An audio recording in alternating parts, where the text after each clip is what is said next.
Hello everyone, welcome to IQ Tab. In this video, we'll be talking about Parag Agrawal. He has recently been appointed as the CEO, that is Chief Executive Officer of Twitter. Now, in this video, we'll try to analyze the new challenges and opportunities that lie in front of him in the upcoming future. First of all, आपको ये पता होना चाहिए कि 29 नवंबर को उनको CEO appoint किया गया है ऑफ ट्विटर. देखिए, बहुत सारे इंडियन अमेरिकन ऑलरेडी ऐसे आ चुके हैं जिनको कुछ वर्ल्ड की बिगेस्ट टेक्नोलॉजिकल कंपनीज के हेड अभी बन चुके हैं, राइट. देखिए, जैसे यहाँ पर Microsoft, Google, Arista, IBM, Micron, Adobe, NetApp और अभी साथ में ट्विटर. ठीक है, इन सबके जितने भी हेड्स हैं, CEOs हैं, वो सब के सब राइट नाउ इंडियंस हैं. देखिए, पहले आपको एक कंसेप्ट पता होना चाहिए, that is called as S&P 500 company. USA के अंदर जो स्टॉक एक्सचेंज है, उसमें जो 500 लार्जेस्ट कंपनीज होती हैं, they are called as S&P 500. Now इन सब कंपनीज में one of the youngest CEO बन गए हैं अभी Parag Agrawal. He is just 37 right now. Okay, देखिए, उसके बाद अग्रवाल अभी अचानक से ऊपर नहीं उठे हैं. He has been chief Twitter around 2017 से वो चीफ टेक्निकल ऑफिसर की तरह काम कर रहे हैं और he is considered to be a close confident of co founder Jack Dorsey.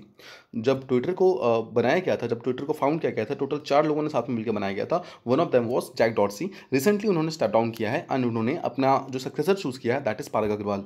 Now वो कहते हैं कि पारग अग्रवाल पे मुझे बहुत भरोसा है, मतलब I have born deep trust in him. जो पारग अग्रवाल है, he join the company around 10 years ago and अभी वो 2017 में CTO यानी कि चीफ टेक्निकल ऑफिसर बन गए थे एंड फाइनली 2021 में उनको CEO बनाया गया है. But he has been working quietly behind the scenes on some of the biggest companies projects. देखिए, ट्विटर लगातार अपने आप को चेंज करने की कोशिश कर रहा है, लगातार अपने प्लेटफॉर्म को मतलब और डेवलप करने की कोशिश कर रहा है, जहाँ पर वो मशीन लर्निंग और AI यानी कि आर्टिफिशियल इंटेलिजेंस की तरफ जा रहा है. इन सारे डिसीजंस में पारग अग्रवाल का एक बहुत ही इंपॉर्टेंट रोल होता है. ठीक है, इसके अलावा ट्विटर अपने आप को लगातार रीबिल्ड करने की कोशिश कर रहा है अराउंड पिछले 3-4 साल से, और उन सब में पारग अग्रवाल का एक बहुत ही इंपॉर्टेंट रोल है. 2 साल पहले जैक डॉर्सी जो हैं, उन्होंने एक इंडिपेंडेंट रिसर्च इनिशिएटिव स्टार्ट किया था, जहां पर वो चाहते थे कि एक डिसेंट्रलाइज सोशल मीडिया बनाया जाए. डिसेंट्रलाइज सोशल मीडिया का मतलब ये होता है कि वो चाहते थे कि जितने भी यूजर्स हैं वो अपने तरीके से, मतलब वो एक ऐसा सोशल मीडिया प्लेटफॉर्म को रिलीज करें जहां पर जितने भी यूजर्स हैं वो अपने हिसाब से डिसीजंस को मॉडरेट कर सकें, मतलब जो भी कंटेंट वगैरह वो डालते हैं उसको अपने हिसाब से मॉडरेट कर सकें और वो अपने एल्गोरिदम वगैरह हर एक कंटेंट के ऊपर डाल सकें. ठीक है, और इस चीज़ के लिए भी उन्होंने अग्रवाल का हेल्प लिया था. ठीक है, जैक डॉर्सी ने अराउंड 2 साल पहले. तो इसका मतलब ये शो करता है कि दोनों कितने अच्छे कॉन्फिडेंट्स हैं. अगर हम ट्विटर के बारे में देखें तो ये यूएसए की कंपनी है जो कि माइक्रो ब्लॉगिंग और सोशल नेटवर्किंग सर्विस है, जो कि 2006 में स्टार्ट हुआ था, और जो ये मैसेजेस करती है उसे ट्वीट्स कहते हैं. Now this service is provided by Twitter INC यानी कि ट्विटर इनकॉर्पोरेशन नाम की कंपनी है, वही इस पर्टिकुलर कंपनी को चलाती है. नाउ इसका जो हेडक्वार्टर है that is in San Francisco, California के अंदर प्रेजेंट है, और पूरे वर्ल्ड में इसके अराउंड 25 ऑफिस प्रेजेंट है. ट्विटर जो है टोटल 4 लोगों के द्वारा 2006 के अंदर बनाया गया था, दैट इज जैक डॉर्सी, नोआ glass, bill stone and Ivan Williams, जो कि जुलाई 2006 में फाइनली लॉन्च किया गया था.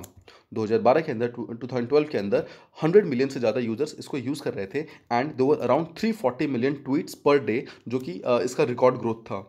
इसके अलावा around 1.6 billion search queries per day इसके अंदर आ रहे थे. इसका मतलब यह है कि 2012 आते आते ये प्लेटफॉर्म काफ़ी ऊपर जा चुका था and it was one among the most used platforms in the world. 2013 में it was one of the 10 most visited websites के अंदर आ चुका था, जहां पर इसको SMS ऑफ द इंटरनेट बोला जा रहा था. अभी भी around 330 million monthly active users हैं जो कि ट्विटर को यूज़ करते हैं. ना देखिए, डॉर्सी जो है उन पे लगातार प्रेशर बन रहा था पिछले कुछ सालों से, जो कि उनके एक शेयर होल्डर है, उनकी कंपनी के एक शेयर होल्डर है, that is called as Elliott management corporation. वो लगातार उनको स्टेप डाउन करने को बोल रहे थे.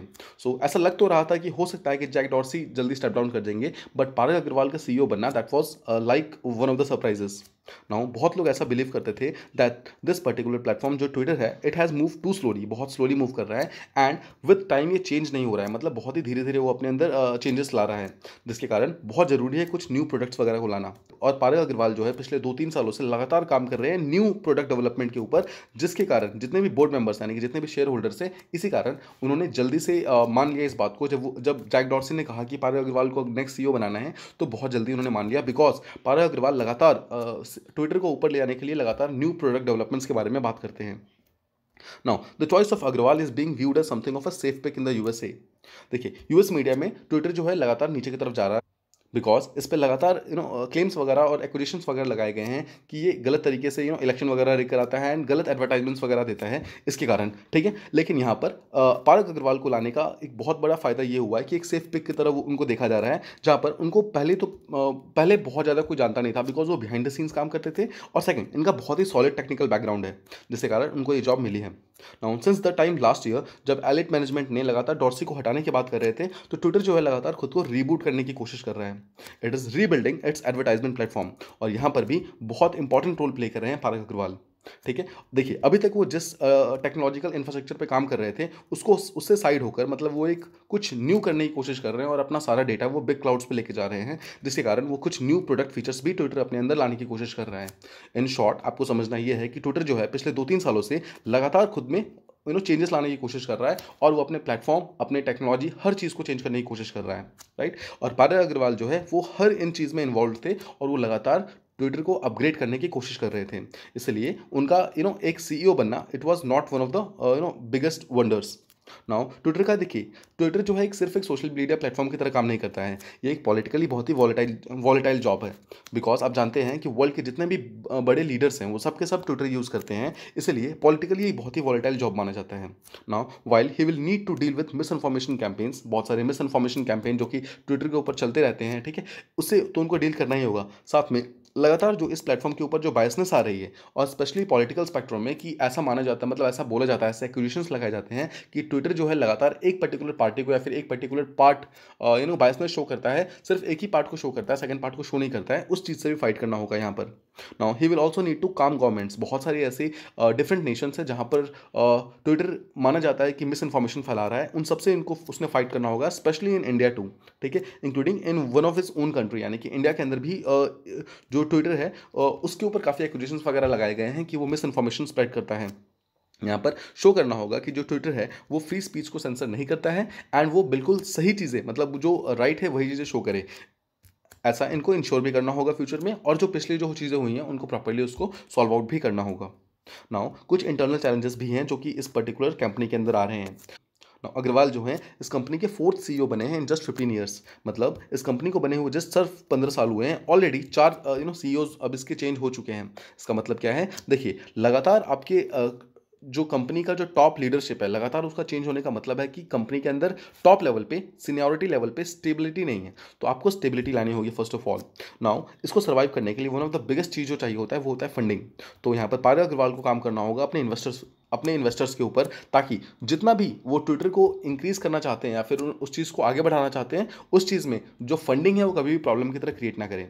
नाउ ट्विटर जो है अभी सबसे स्मॉलेस्ट सोशल मीडिया प्लेटफॉर्म है इन द बिग 5 देखिए कौन कौन से हैं। एक तो ट्विटर खुद हो गया, इसके अलावा Facebook, Instagram, TikTok and Snapchat, in 5 companies को बिग 5 कहा जाता है, जिसमें ट्विटर अभी सबसे स्मॉलेस्ट है। धीरे धीरे यहाँ पर इनको अपना स्पेस बढ़ाना होगा, इनको अपना राइज करना होगा, ताकि बिकॉज देखिए ऑलरेडी बहुत सारी ऐसी चीज़ें आ रही हैं, जैसे टिकटॉक एंड इंस्टाग्राम ऑलरेडी जो है बहुत सारे यंग यूजर्स को अपनी तरफ खींच रहे हैं, जिसके कारण वो ट्विटर एंड बाकी प्लेटफॉर्म से दूर जा रहे हैं। Now these are the 5 companies, right. अगर कोई एक पर्टिकुलर पर्सन एक प्लेटफॉर्म को यूज़ कर रहा है, तो हो सकता है कि वो बाकी चारों पे टाइम कम स्पेंड करेगा, and that is how one particular platform tries to woo away the users of some other platform. तो इसके लिए पारग अग्रवाल को अभी और सारा काम करना होगा। So this was all from this video. I hope आपको ये पर्टिकुलर चीज़ें समझ आ गई होंगी कि हाउ जैक डॉर्सी ने पारग अग्रवाल को अपना सक्सेसर बनाया है, एंड हाउ पारग अग्रवाल के सामने कुछ इंटरनल एंड एक्सटर्नल चैलेंजेस है जिनको फाइट करना होगा। If you like the video please do like, share and subscribe, and thank you so much for listening.